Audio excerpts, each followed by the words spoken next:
दिनै मार्च दाननि बृहस्पतिबार बाराय 31 अक्ट' फुंबिलिनि बयनिसिमबो गाहाम हामलायनाय जासिहरनाय थाबाय। गाहाय रादाबाव दङ। दिनै बड'फा उपेन्द्र नाथ ब्रह्मनि गोथार जोनोम सानसेनि हाबाफारि लानानै फरायसा सान हिसाबै दतमानि थुलुंगाफुरियाव खुंनो थाखाय लाहार फाहार खालामनाय जाबाय 31 मार्च। दिनै लोगोसे आसामनि 23 जिल्लायाव 193 दख'राया 41 फरायसा आफादफोरा गासैबो फरायसा सान हिसाबै दिनै बड'फानि सावगारियावहाय बिबार बावगोन होननानै जों मिथिनो मोननाय जायो। जै बर' हारिनि जै।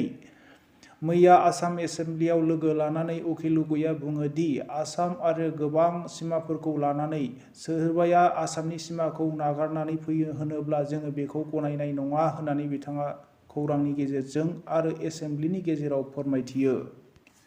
जोंनि भारत हादरनि माखासे बोलोग्रा जवानफोरनि नाजानायाव मिसाइल बम्ब टेस्ट खालामनानै मैया उरिष्याव जाफुंसार जानो हाबाय। बे बमाजों सुथुरफोरखौ गोजौआवनो सहायहांगार खालामनो हायो होननानै जोङो सुलुंनिफ्राय मिथिनो मोननाय जायो आरो बे बमानि मुंखौ जों मिथिथ'नो हायाखै। हाबा जागोदान हिनजावा गावनो बुरलुंबुथुर दैयाव बाज्रुमनानै थैदोङो। बिसोरो 20 फेब्रुवारियाव जुलि जादोंमोन। हिनजावनि मुङा कामिनी दास आरो बिसायनि मुङा जुन कलिता होननानै जोङो सुलुंनिफ्राय मिथिनो मोननाय जायो। मैया एसडिआरएफ जवानफोरनि नाजानायाव बिनि गोथै सह'खौ बोखांनो हानाय जायो। मा जाहोननि थाखाय जादोंमोन बेखौ पुलिसफोरा नायबिजिरगासिनो दङ होननानै जों सुलुंनिफ्राय मिथिनो मोनो। बिटिआर ओनसोलाव सान्थि गोरोबथा जाखांनायनि उनावबो मैया मंगलबार मोनाबिलि 8 रिंगायावहाय जोङो 6 जनसो सुबुंफोरा फैनानै चिरां जिल्लानि आमथेखा जमुनागुरियावहाय अबिनाश मोसाहारिनिफ्राय 2 लाखनिबो बारा आरो जरानै सना लुथिनानै लाङो होननानै जों मिथिनो मोननाय जायो। सुथुरफोरा गोबां गुलि गावग्लुंलाबायदों होननानै जों खौरांनिफ्राय मिथिनो मोननाय जायो। आरोबाव मालिबिथा कृष्ण लैथोनुनि नखरनिफ्राय इन्द्रुपुर गामिनिफ्राय 3,80,000 रां लुथिनानै लांबावो होननानै जों मिथिनो मोननाय जायो। चिरां जिल्लानि एसपि प्रानजित ब्रह्मआ थाबैनो हमनानै बिसोरखौ साजा होगोन होननानै जोङो मिथिनो मोननाय जायो।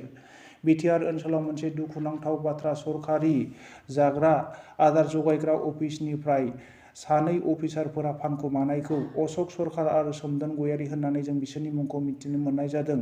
बियो काजोलगाव साब डिभिजन पर्बतजरा ओनसोलनि जाग्रा आदार अफिसनिफ्राय जादों आरो बेखौ मिथिनानै उनाव ओनसोलनि सुबुंफोरा बिसोरखौ सासपेन्ड खालामनांगौ आरो साख्रिनिफ्राय बोखारनांगौ होननानै बिथांमोनहा खौरांनि गेजेरजों मिथिहोयो। सासे बर'नि बिसि इन्डियान नेशनेल वुमेन्स फुटबल टीमआव सायख'जाबाय क'क्राझार जिल्लानि मिस उपर्न नार्जारि। बियो जोंनि आसाम आरो बिटिआर ओनसोलनि मोनसे देरगाथाव बाथ्रा।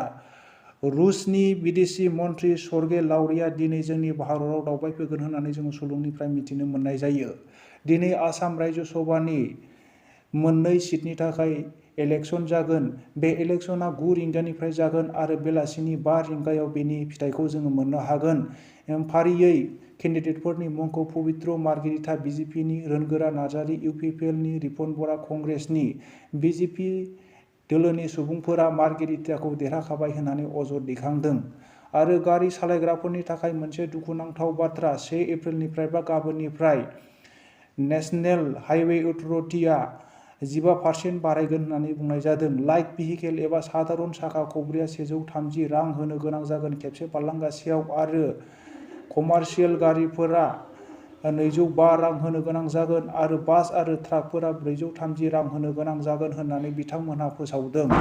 गोदानै कर'ना भाइरास गिख्रंथाव जादों। बे कर'ना भाइरासनि मुंखौ B.2 भेरिएन्ट होननानै जोङो मिथिनो मोननाय जायो। गोदानै भारताव एक्टिभ केस मोननाय जादों 1233। सड़क परिबहन एबा लामा बानायग्रा मन्त्रि नितिन गडकारिया मैया लक सभायावहाय ग्रिन हाइड्रजेन गेसजों सालायग्रा गंसे गारियाव गाखोनानै फैदों। 1 किल'ग्रामाव 180 किल'मिटार सालायनो हायो। डिजेल आरो पेट्रलनिफ्रायबो खम बेसेनावनो सालायनो हायो होननानै जोङो बेखौ मिथिनो मोननाय जादों। मध्य प्रदेशनि फरेस्ट मिनिस्टार विजय साहाया भगबाननि समान होननानै पीएम नरेन्द्र मोदीखौ खौरांनि गेजेरजों मिथिहोदों। माब्लाबाबो बियो 60 बोसोर बैसोआवहाय बेबायदि पीएमखौ नुफेराखैमोन होननानै बुंदों। आरोबाव 2024 इलेक्सननि सिगां गासै खना खनला थानाय भारत हादरनि गरिब सुबुंफोरनो न' बानायनानै होजोबगोन होननानै बिथाङा खौरांनि गेजेरजों फोरमायथियो। भारत सरकारनि दावहा नांग्रा 15 उरां जाहाज बायबावनो थाखाय थि खालामनाय जाबाय। बियो भारत हादरनि थाखाय मोनसे गोजोनथाव बाथ्रा।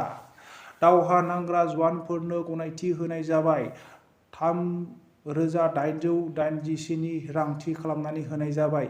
10था उरां जाहाजखौ गोजौआव नांग्रा जवानफोरनो होनाय जागोन आरो इन्डियान आर्मिफोरनो बाथाखौ होनाय जागोन होननानै जों खौराङाव मिथिनो मोननाय जायो।